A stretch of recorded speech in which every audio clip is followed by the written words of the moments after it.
Opening day is also RTV6 day at the Indiana State Fair, and all your RTV6 favorites are out at the fair throughout the day. Beth Vaughn is there right now hanging out near the grandstands, and she's probably already enjoying something deep fried. Hey there, Beth. Hello, Lauren. You know me too well. You know how much I love the Indiana State Fair. Hey, welcome. It's the first day of the fair for 2017. I tell you what, folks are already lined up. You can see all the crowds down Main Street here toward the Midway. Those rides have been running already, and as you can hear, the tractors are passing us with those loads of people, transporting them here and there and everywhere. Now, you mentioned this year is the Wonderful World of Food, and today we're actually celebrating a fan favorite here at the State Fair.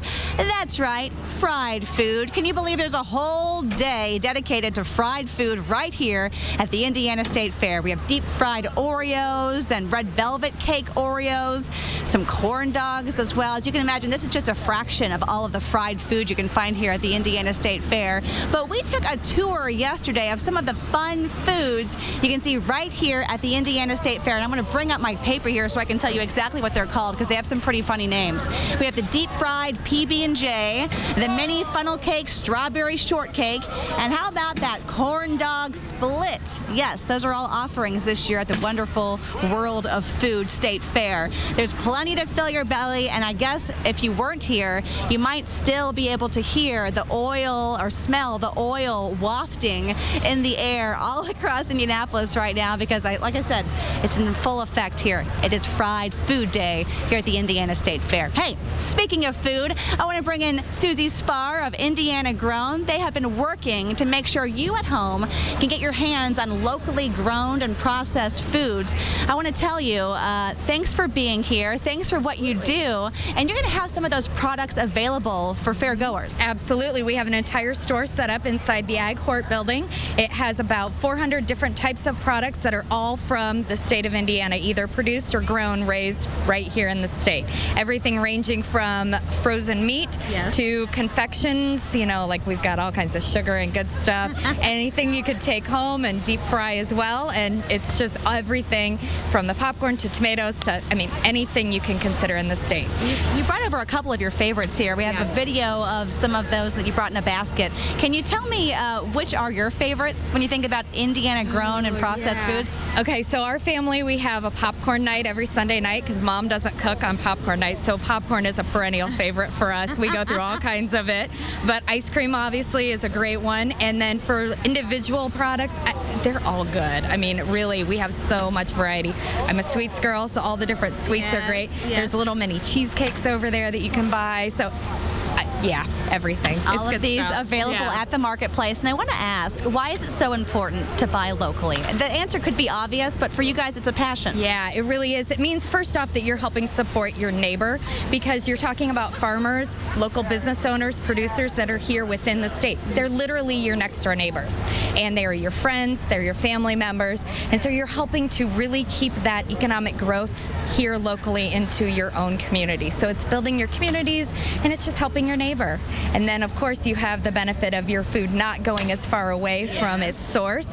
So all the benefits that you think of, and then just, you know, the basic people thing that you know where your food's coming from. If you're going to use a product that's like a body care product, you know who made that. So it's just really great stuff. All right, Susie Spar with Indiana Grown. Thank you so much for being here. Now, one of the reasons why I love the Indiana State Fair is because we celebrate those unsung heroes, those farmers, those producers that aren't often news makers, but they're certainly so important to what we do. So thanks to you out there who bring us all that great food and all those great products. All right, today is kind of unusual time. I had a fleece on as I was walking into the Indiana State Fair. Tell you what, usually it's blazing hot out here, but we have a nice breeze today. It's unbelievable. Almost a fall-like feel out here. We have the sunshine, we have the breeze you mentioned, and how about this, Beth? Right now, 65 degrees at the noon hour on August 4th. Some areas are still in the 50s, so It's one of those days you have to really soak in. It's a little below normal, but it's absolutely perfect here at the Indiana State Fair. Take a look at some of those temperatures across the area right now. 58, as I mentioned, up in Lafayette. We have some 70s as you work your way down to the south, but a very comfortable air mass. The humidity got knocked down as well, and the storms from this morning have pushed off to the east. As we go throughout the course of the afternoon hours, temperatures for the most part are going to hold in the 60s. Maybe a few of you climb up into the 70s.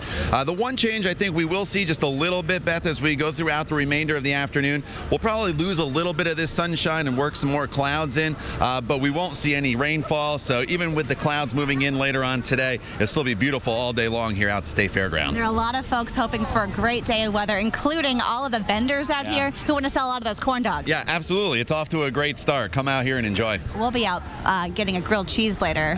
Todd and the milkshake. Don't forget the milkshake. Every year. Now, because of the wind, they had a big shake-up on the hot air balloon front this morning. You guys had to report this morning on Good Morning Indiana that they canceled it. Yeah, they canceled it. The winds, at the surface were only about 10 miles per hour, and you would think, oh, that's not all that bad, which it isn't. The problem is, as you go higher up in the atmosphere, the winds get stronger, and the winds were just a little too strong in the higher levels of the atmosphere, so they said for those balloons to go off. So a little unfortunate, but it's just kind of the hands we're dealt with. Better safe than sorry. A lot of disappointed folks there, and this is the second year in a row they've had to cancel the hot air balloon race. But perhaps there is no one as disappointed as the actual balloon pilot. Take a listen. I'm a little disappointed. Everybody works hard to get the fair ready and the balloon festival ready, and all the spectators come out, and it's a big deal for the city. And everybody's disappointed, but you gotta be on the safe side, and you don't want to put anybody up in a lot of winds. That's true. Safety first always. Now, the pilot came all the way from Dayton to fly the hot air balloon today, but says he understands the safety concerns. Now, weather dependent tonight, they're hoping to fly the hot air balloons in the infield at 9 o'clock this evening. So come on out for that. Of course, we're hoping the weather sticks for that, too. Yeah, what should happen is once the sun starts to set, the wind should start to calm down a little bit. So they're not going too high up in the sky when they do that this evening. Still a spectacular thing. They call it the hot air balloon glow. So it'll look really awesome, despite the fact this morning that they couldn't go way up in the sky and kind of take off and do that race. Excellent. Todd, I want to mention that today is RTV6 day at the fair, so come on to underneath the grandstands. That's where our booth is today. You can play bags, which some people around here call cornhole. Cornhole, That's right. And you can win some prizes, meet some personalities. It's going to be a lot of fun. Yeah, absolutely. We had a great turnout here so far. We're under the grandstand and just enjoy everything that the fair has to offer. I walked through the barns, saw the animals already, and they're all so neat and clean, and they're showing them, and you can just see the smile on all the farmers' faces. They're all really happy to show off the animals they've been raising. I asked, where'd you go? He said, I wanted to go see the sheep. Did you go to the bathroom? I said, no, I went to see the sheep. All right, we have a lot of fun out here today. Lauren, I'm going to pass it back to you from Todd and I here at the Indiana State Fair. Beth, Todd, thank you so much. A lot to do at